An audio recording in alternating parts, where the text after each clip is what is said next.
Please don't attempt this. I use a stunt double.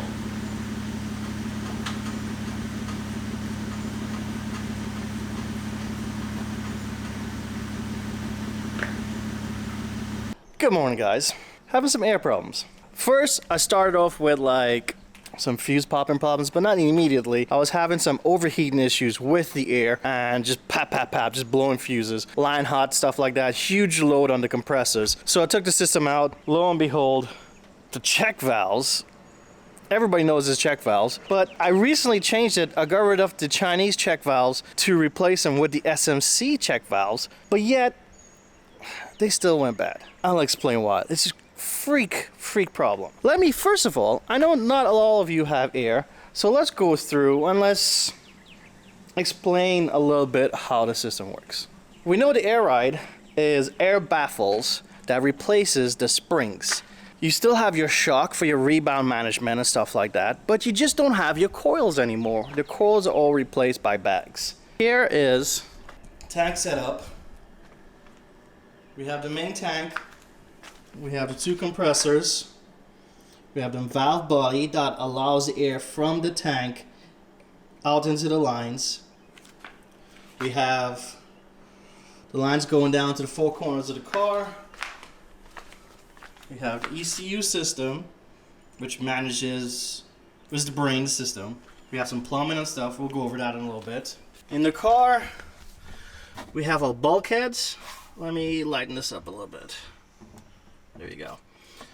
In the car we have our bulkheads to exit the inside lines outside. This is an AccuAir system, so it has the four corner height management. So these are the lines for the height management. I do have air pressure lines also. We have our power. We have a Wi-Fi control. This are our air pressure lines, and this is the connector for the height sensors. In the front here, two Viair pumps, air tank. It's not necessary to run an air management system, but it makes it hella easy. Using the AccuAir system, we have our board, backup board, trunk plate board. What I did and how I designed this board was pretty simple. I went ahead and, let's see, I cut this trunk mat. We all have it. We all have it in our car. This had backer plate or whatever in the trunk. I actually cut with a table saw the front half off and used that as a template for this bottom board. See, if you look, it's perfect size, perfect shape. See that side? Perfect size, perfect shape. And it fits along the lines of the trunk. So it holds in really well. Then we had the EXO system, which is this bracket system that mounts the ECU and pumps and stuff like that. I got these copper lines. The straight line, it's cheaper. The spool, sorry, straight line is more expensive. The spool is cheaper. There's a way when you get the spool, you clamp one end in a clamp, a vise or something like that, and then you grab the other end with the pliers and you smack the pliers so you pull it straight. That is the best way to straighten a coil. 3D printed and nameplate. It's kind of loose right now from moving stuff up and down. Yeah. That holds the lines in place really nice. Under here, we got some wires for ground, illumination, and I can't remember what the other one's for. Then we have our lines connected to our copper. That goes to the bulkheads. Over here in the back, we have the ECU, right, the brain. We have, I'm trying to figure out which best way. Okay, let's look at flow. I'll explain by flow. So we have the pumps. The pumps take the flow in. As a little piston goes up and down, has draw and pumps it into here.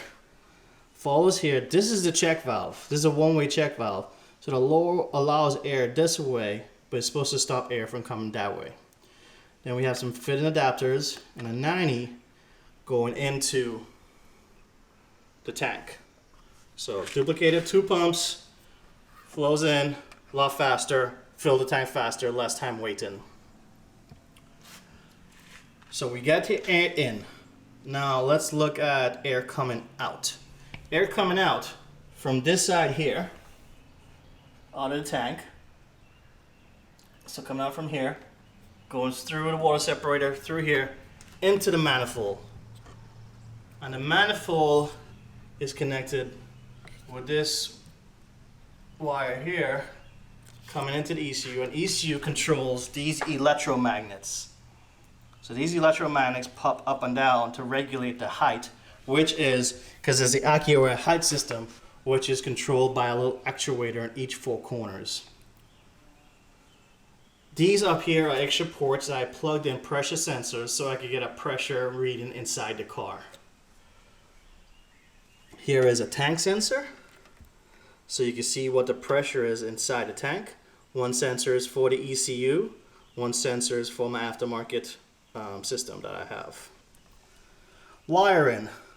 Wiring is normal kind of wiring. You need your main power. You got to get your clean grounds, which the grounds is for the pumps also, for the ECU system. And your relay. What the relay does, it takes a small power trigger and lets you run high voltage. That's the simplest way to explain it. So these small wires, the ECU small wires or whatever, can't pull a large draw. So we have the main power wire coming into the to the relay. Then when the computer sends, I think the signal, I have to look at the wiring diagram, but the ECU sends a signal to the relay saying, hey, trip on. That completes a circuit and sends power from the main. It doesn't take power from the ECU. It takes power from the main. And because it takes power from the main, it has a stronger draw to run the pumps. And it wouldn't burn any wires or anything like that. And that's pretty much a very quick summary of the Airride system and how it does. Now we need to get to what the heck happened and what I need to do to fix it. So back to the issue. It was crazy, man. First start of the day, everything came on fine. I had a slow leak, so every now and then, as a car starts up, I got to pump up. Pump's fine, runs fine. I go run an errand, driving for a while, everything's working fine. Switch off the car, go do something, whatever. Come back in, snap. Fuse pops, controller is dead. I'm like, man, go under the hood, change the fuse out. I keep extra fuses just in case. Snap, as soon as I turn on the car. Well, not snap, I guess pop. Pop would be a better word. Goes out. What's going on? I know that there's a draw in the system and there's something causing it to pull extra load, which pull an extra amperage, which is popping the fuses. So reluctantly, I dealt with that for a little while, but eventually I had to take it out. I didn't want to increase the fuse because increasing fuses just allows the higher amperage to pull, and that over a while might create a fire hazard. You're not sure. Finally, I think it was last week, I pulled the system out, posted it on Instagram. You guys need to follow that Instagram. Hit that link in the description right there. I post a lot of behind the scenes stuff on there that I don't necessarily video. Anyhow, pulled the system, checked everything out. Lo and behold, everybody was suggesting was the check valves. Everybody's saying check valves, and I'm cussing them. Like I said before, I replaced the cheap Chinese check valves that comes with these liter hoses with good SMC check valves. So I didn't want to say the check valves, but I still took the system out, scrapped it, looked at everything. As I was unscrewing the check valves, this silly thing, water stopped falling out. I was like, what the heck?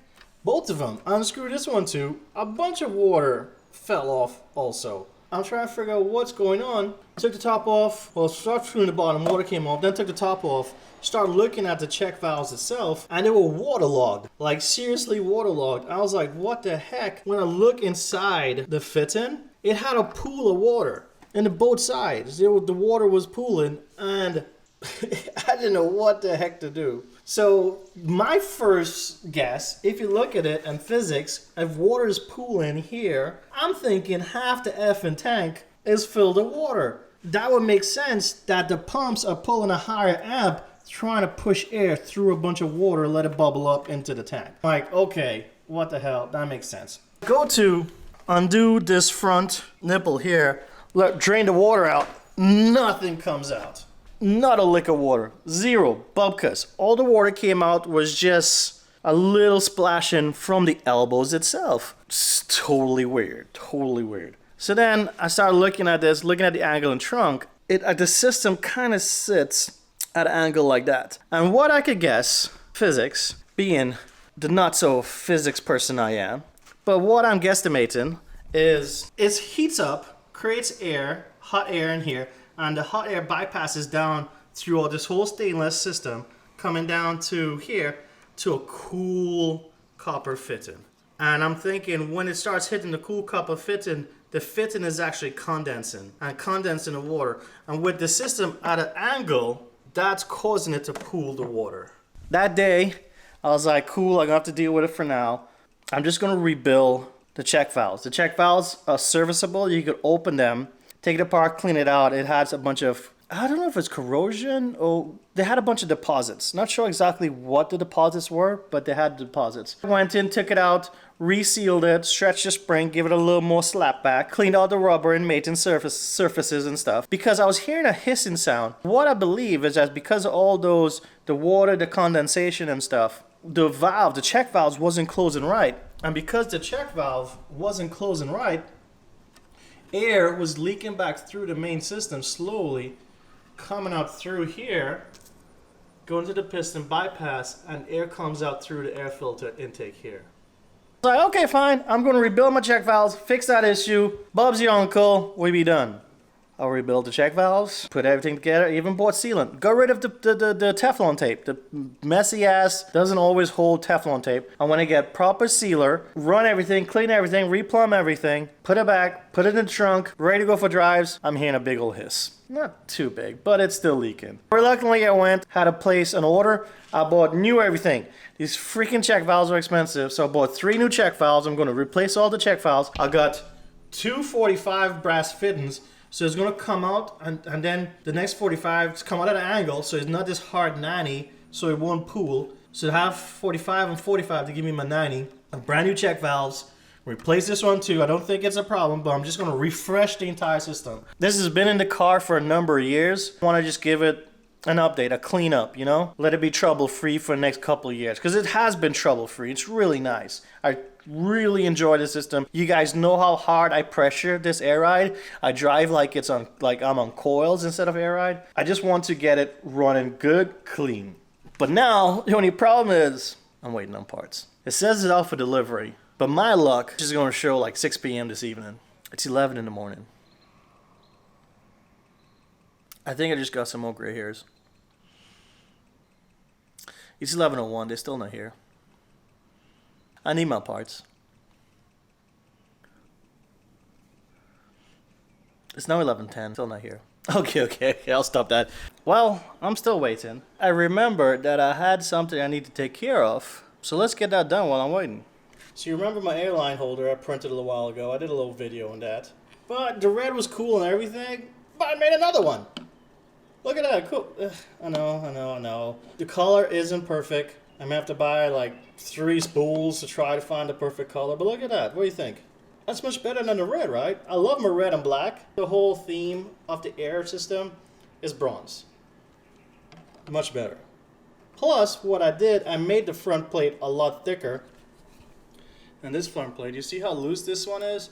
It's because the screws were trying to start to poke through the front. You can see a dimple right there in that one. So I made this much thicker so I could hold it stronger and hold the lines a whole lot better. So let me go ahead and get that on. Holy crap, guys. First of all, I'm happy as heck I'm doing this outside the car. Hanging inside the car, change this out, will be a pain in the butt. But I was using this screw, this hex. I just got tired and just ripped this one apart, because it was being a pain in the butt. Then I went and looked into my toolkit, and I found this little tool. Probably came from like a furniture purchase or something like that. But check how awesome this is. It's small enough. Go ahead and, hold on. Get a better angle here.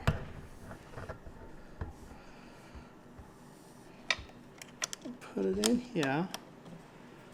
And it just rotates. Look at that. How badass that is. I'm going the wrong way. That's so freaking cool. Perfect 5mm hex key. And you just ratchet it on. I love it. It's pretty badass. So, I know, it's nothing big, it's nothing huge, but I'm tickled pink about it, okay? Give me some here. Check that out. I like it. It looks much better. It suits the whole system. I do love my red and black, but that just works awesome. I just saw something. There's red and black up there. Oh no. Oh no. Oh no. And now it's 12:30. I'm still waiting on parts. Yes, we're back to this. It is the next day. UPS, as usual, took freaking forever to bring those parts over. It's Sunday. I gotta get this fixed, get this back in the car. They also, bag riders also sent me the wrong fitting. They sent this little thing. I don't know, my face is in the way. There you go, this little thing. When I was supposed to get a fitting like this. A black one. Where's the old one?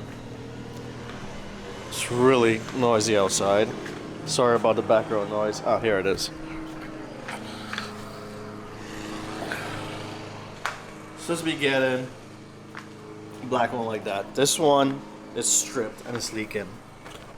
Whenever they can replace that, hopefully it'll be soon, I'll be back up running. Cause see, it looks much better having the black one there. In the meantime, I do have the fittings and everything like that to redo the back, so I could go ahead and get that started. A little update time. Here are the new 45s with the new check valve coming down. Like I say, here's the old side. Get this angle. You can see here there's a 90 inch adapter going to the check valve.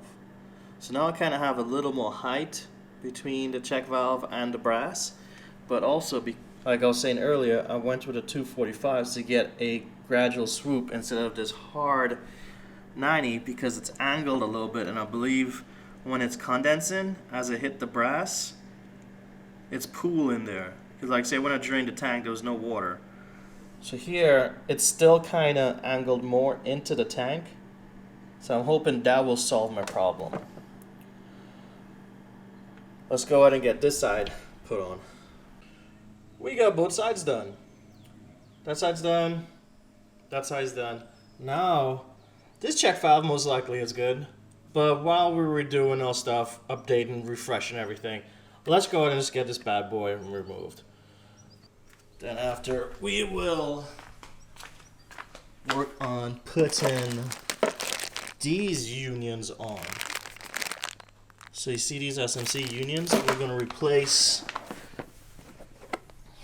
the little white unions that are under there. It's just the 4 of them. We've got the new one in place, the new check valve with the brass fit instead of these metal ones. But I really like these fittings, honestly, versus these cheaper ones. These are SMC fittings also, but they're a lower pressure. You can see just a straight through. But these are a nice, clean compression fitting with an internal piece to kind of hold the tube open. So when you compress it with this push to connect, it wouldn't compress the tube and create leaks. It actually bound and held really nicely on the bottom. I really like how those compression fittings fit. The left and right, I don't care because those are exhaust. They're not holding any pressure, but those are the 4 corners. I really don't believe I'm going to have leaks in the future. I'm probably going to order some black ones, just like what they didn't ship me. place these white ones at the end, because the white ones are the cheap, just ones like these with no reinforcement in the middle, and the black ones do. I may order some more, which is kind of cool.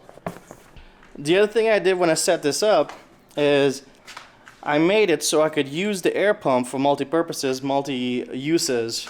I put on this fitting, this quick release fitting, and what I could do with that quick release fitting is I could run an air hose in the car.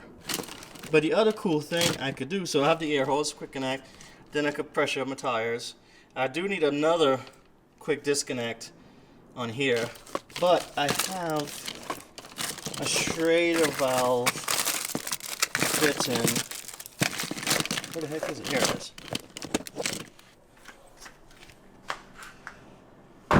So I have this Schrader valve fitting right here, and plug it in.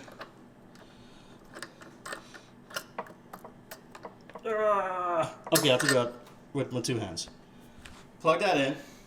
Then I could use my air compressor, compress some air into the tank, and use some soapy water and test these fittings in the back before I put it back in the car.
I believe we have a nice sealed tank.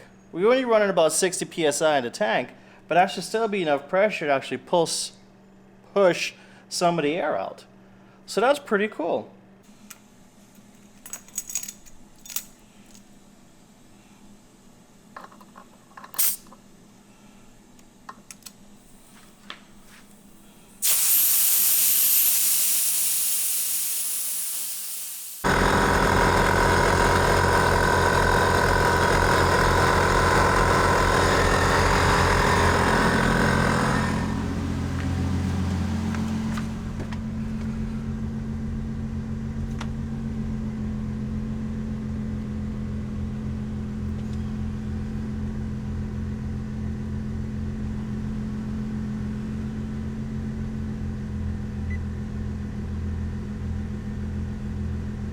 She's pumping good, not too hot. I gotta wait for it to fill up at least to 150 and then hit the button and we could air the car up. Yeah, 141, close enough.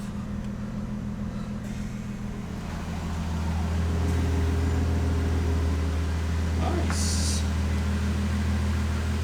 Still needs a little more air, so it's not too level. See, it's going up there. It's going up nice, so we know the lines are holding pressure. So that's good. So we know the lines are holding pressure and stuff. We gotta get air up some more. We want to do it to level 3. A lot of air in the lines on that one. And I'll probably jump on the front and back end of the car and see if I could pop a fitting. So I'm at full 4x4 status right now. I got it aired up to the level 3. Let's do some jump around, put some pressure on the joints.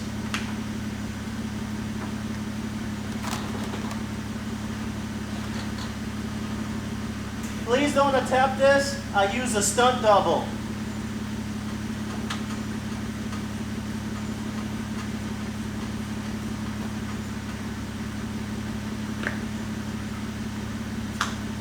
I do need to increase the rebound on the rear though.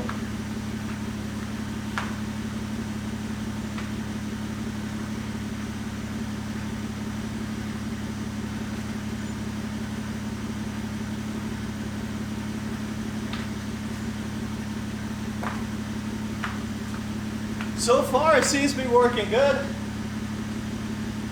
I didn't gotta put too much weight, can't really stand up there properly. I think let me shut it off now and listen to see if I hear any backflow.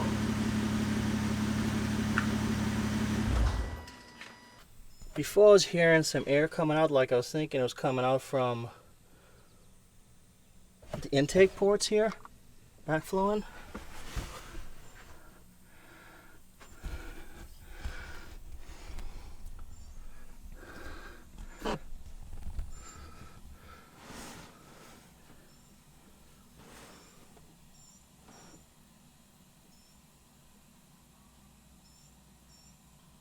I think I hear something, I don't know.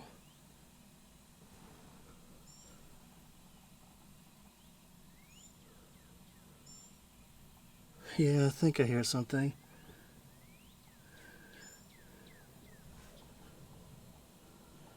Let me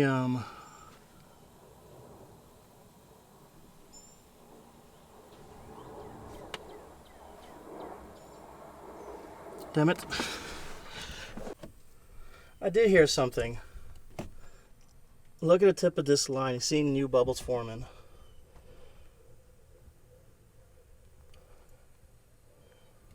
Nothing really on the side.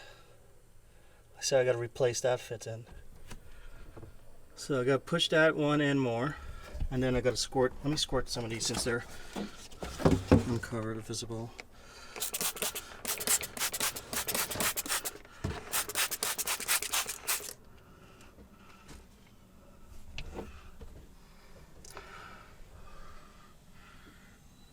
Just got some bubbles from the soapy water set. Oh, look. We got this one here. Ooh, I'm gonna replace that fitting. So that's gonna leak. Look at that big old area. Yeah. So hopefully I get the black fittings in and that'll be a much tighter fitting. I'll probably reseat that. And I gotta put this down because I gotta roll this carpet up and test the ones underneath. BRBs. My guys, everything tests out well. I got the trunk back in order. Look how clean that looks. Look how nice that looks. While everything was out, I went ahead and took everything off the board and I trimmed the carpet to allow the carpet to slide back a little more. It always used to be too much this way and it created a big old ridge here. Like see, it still has some of the muscle memory, but since I was able to tuck the carpet more forward, it should go down in time and the mat is actually sitting properly around the borders and stuff now. So I'm very happy about that fitment. But what do you think? Do you like it? Overall aesthetics?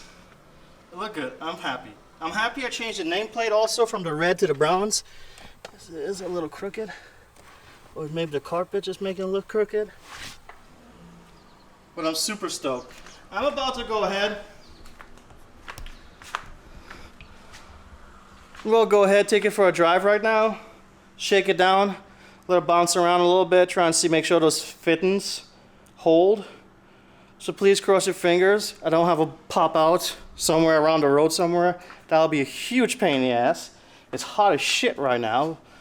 We just got back. We got back from the shakedown. You can see the car is parked how I normally park it. And because it's parked how I normally park it, that means everything is working good. Airride is back to how it was. I hear no leaks. And a couple times the pump kicked on, aired out, air up and stuff like that. Let it fill, refill the tank. No tripping off the fuses. So now I just gotta wait to see if there's gonna have some condensation build up and some pooling again on the 245s versus the 90 that was on there. If you guys are still here, thank you all very much for making it throughout the whole video. I do appreciate it. Algorithms appreciate it, so YouTube likes it. Thank you all again. Hit that like, hit that sub, and I'll see you next time.